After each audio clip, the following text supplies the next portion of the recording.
재산 분할 1조 3,808억 원. 자, 최태원 SK 회장과 노소영 관장의 이혼 소송 항소심에서 나온 결과죠. 자, 세기의 이혼 소송이라 불렸던 이 재판이 다른 국면을 맞고 있습니다. 개인적인 일로 국민들께 걱정과 심려를 끼쳐드린 점 사과드립니다. 주식이 분할 대상이 되는지 또 얼마나 돼야 되는지에 대한 전제에 속하는 아주 치명적이고 큰 오류라고 들었습니다. 항소심 판결에 명백한 오류가 있다며 반박에 나선 건데요. 이에 대해 노소영 관장 측은 침소봉대라며 재반박했습니다. 자, 오류는 무엇이고 이게 대법원 판단에 어떤 영향을 미칠지 장유미 변호사와 자세히 짚어보겠습니다. 자, 어서 오십시오. 네, 안녕하세요. 네.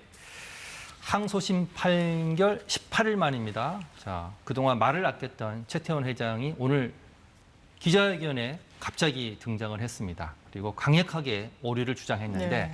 어떤 내용입니까? 사실 이 재판에서 제일 중요한 건 SK 주식이 재산 분할의 대상이 되는지 안 되는지 여부였던 겁니다. 그렇죠. 예. SK 주식이 사실 선친으로부터 상속을 받은 것이기 때문에 그 이후에 가치 상승에 노소영 관장이 얼마나 기여했는지 여부가 관건일 수밖에 없었는데요. 네. 기여도를 상당히 이 항소심 재판부는 인정을 하면서 그 근거로 SK 최종현 선대 회장이 별세했을 당시에 지금 대한텔레콤 SK 회사의 모체가 됐던 회사입니다. 예. 그 가치가 100원이었다, 한 주당. 이렇게 예. 평가를 했습니다. 그런데 이 상속이 이뤄진 시점 이후에 상장이 되기까지 무려 가치가 355배가 뛰었다. 이렇게 판단을 내렸거든요. 항소심이 저렇게 판단을 한 거죠. 그렇습니다. 근데 오늘 네. 최태원 회장 측은 다르게 지금 완전히 주장한 다른 거죠? 이야기를 한 겁니다. 예. 이 재판의 어떤 판단의 근거가 됐을 때는 액면 분할이 2번 이뤄졌다는 그 상황이 반영이 안 돼서 네. 산정이 잘못됐다는 건데요. 실제로 98년도 최종현 회장이 별세했을 당시에 한 주당 가격이 1,000원이었다는 겁니다. 10배 차이가 나기 때문에 결과적으로는 가치 산정이 잘못돼서 노소영 관장의 기여분이 과도하게 책정됐다라는 게 SK 측의 주장입니다.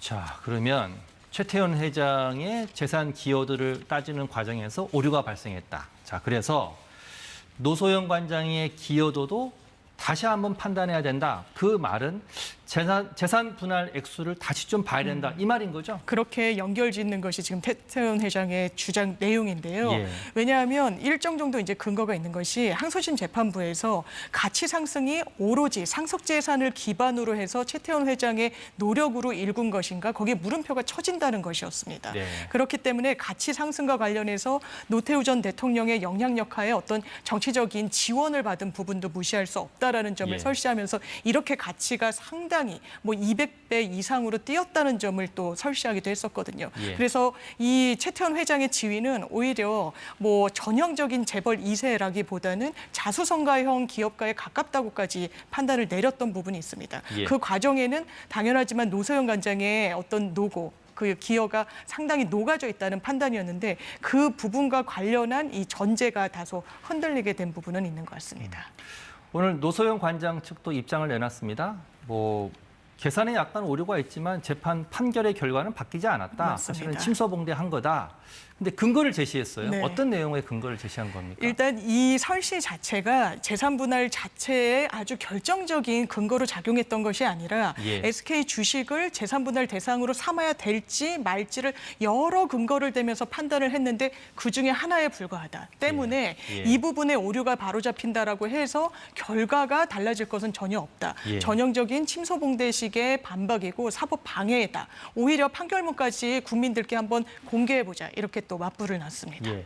그리고 지금 그래픽에 나오고 있지만 여동생이 이혼할 때도 남편과 절반씩 나눠 가졌다. 이 얘기도 있지 않았습니까? 그렇습니다. 예. 사실 그 다른 친척의 그 동생의 이혼 과정에서도 거의 50대 50으로 나눴던 전례가 있기 때문에 예. 본인이 받는 그런 비율이 과도하게 책정되지 않았다는 주장인 셈입니다. 오늘 최태원 회장의 기자회견 이후에 재판부도 판결문을 이례적으로 수정했습니다. 그렇지만 재산 분할 금액은 그대로 네. 놔뒀어요. 그래서 최태원 회장 측이 이의를 제기하는 법적 절차를 검토하고 있는데 두 가지 질문 드리겠습니다. 하나는 이렇게 판결문을 수정하는 게 이례적인 건지. 두 번째는 그러면 항소심 판단이 이게 잘 됐는지 제대로 됐는지 안 됐는지를 어떻게 판단하는 겁니까? 일단 수정이 이례적인 부분은 맞는 것 같습니다. 보통 판결의 경정이라고 해서 이번에 재판부도 경정을 한 것이거든요. 네. 근데 통상적인 판결의 경정이란 건 아주 누가 봐도 뚜렷한 오기랄지 오타 그리고 사소한 오류 정도를 바로잡는 겁니다. 예. 그런데 이것은 또 일반 당사자의 입장에서는 판단의 근거가 된 내용이 바로잡혔다고 주장할 여지가 있기 때문에 그렇죠. 법조계에서는 이걸 굳이 경정으로 하지 않고 남겨두고 수정을 아예 하지 않고 대법원의 판단을 받아보는 것이 재판부로서도 부담이 좀 덜하지 않았겠느냐 이런 이야기도 나오고 있고요. 그렇군요. 또 말씀 주셨다시피 이 판단의 종합적인 주체는 이제 양 당사자 측이 또 상고를 했기 때문에 상고심에서 결판이 날 것 같습니다. 결국 대법원에서 지금 이게 판결이 될 것 같은데 오늘 최태원 회장이 주장한 게 하나 더 있습니다. 노태우 전 대통령의 비자금 300억 그리고 6공화국의 후광을 받아서 기업이 잘 됐다. 이 얘기를 이제 항소심에서 얘기했는데 네.